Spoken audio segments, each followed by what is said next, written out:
आप आंकड़ों को देख लीजिएगा, आप बाकायदा से जो रिपोर्ट से उनको पढ़ लीजिएगा। जितना ख़राब माहौल, जितनी ख़राब स्थिति उत्तर प्रदेश में महिलाओं की है, किसी भी राज्य में नहीं है, पहली बात। दूसरी बात ये कि लॉ एंड ऑर्डर आपसे संभलता नहीं है, संभल आपसे संभल नहीं रहा, उत्तर प्रदेश आपसे संभल नहीं रहा। आप हिंदुस्तान क्या संभालोगे? कायदे से तो आदित्यनाथ जी को इस्तीफ़ा दे देना चाहिए, उनको तो इस पद पे होने का कोई अधिकार ही नहीं है, हक ही नहीं है। दंगैया पर बुलडोजर चलता था, आपको क्या होता? मुसलमानों पे बुलडोजर होता है, मुसलमान के घर बुलडोज किए जाते हैं। जब सुप्रीम कोर्ट आपको आदेश दे चुकी है, आप क्या सुप्रीम कोर्ट से ज़्यादा बड़े हैं? या सुप्रीम कोर्ट के ऊपर बैठे हुए आदित्यनाथ जी? नहीं बैठे हुए।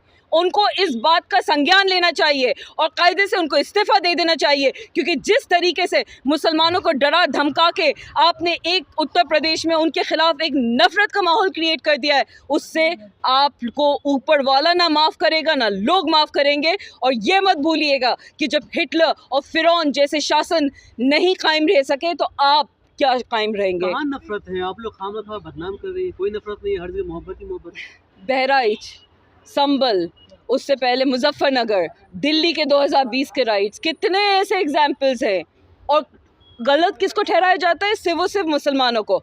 आज तक मैडम राम राज आ गया, आप लोग उससे तो नफरत करती राम राज से। ठीक है, राम राज्य का मतलब भी पता है क्या इनको? राम राज्य में क्या होना चाहिए, क्या उनको पता है? राम जी अगर खुद स्वयं आज आ सकते होते और ये माहौल देख रहे होते तो क्या वो अप्रूव करते?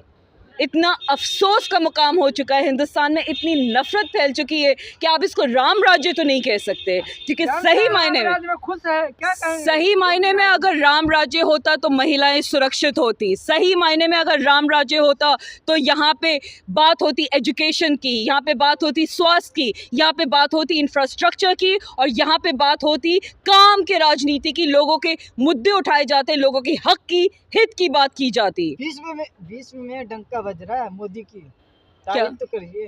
कहाँ मोदी का डंका बज रहा है विश्व के अंदर, विदेश में? मेरा ख्याल से वो रिपोर्ट आप लोग ने सबने पढ़ी होगी, जिसमें अडानी के साथ मिलके किस तरीके के हिंदुस्तान में जो बड़े बड़े घोटाले हुए हैं, जिसके ऊपर यूनाइटेड स्टेट्स ने, यूएस ने बाकायदा से क्रिमिनल चार्जेस करे हैं अडानी के साथ। उनके साथ ही है मोदी जी। मोदी जी क्यों साथ दे रहे हैं एक ऐसे इंसान का जो बाकायदा से एक क्रिमिनल है? वो बड़ा टैक्स पे करते देश। मेरा ख्याल से इतने सारे ऐसे लोग हैं जो टैक्स पे करते हैं और उस चीज़ का ढिंडोरा नहीं पीटते। अडानी के ऊपर जितने फ्रॉड के केसेस हैं, जितने बैंक डिफ़ॉल्ट केसेस हैं, डिफ़ॉल्टर हैं वो बैंक्स के, जितने उन्होंने जो एयरपोर्ट से लेके सी पोर्ट्स बनाए, जो एयरपोर्ट बनने के बाद 1 साल भी नहीं टिक पा रहे हैं, चाहे वो दिल्ली का टर्मिनल 1 या 2 कौन सा था वो हो गया, चाहे इंदौर का एयरपोर्ट हो गया, चाहे गुजरात में एक एयरपोर्ट का ऐसा मामला आया था, अयोध्या जैसी जगह का एयरपोर्ट तक टूट गया था 1 साल के अंदर अंदर। क्या बात कर रहे हैं? मोदी जैसा प्रधानमंत्री नहीं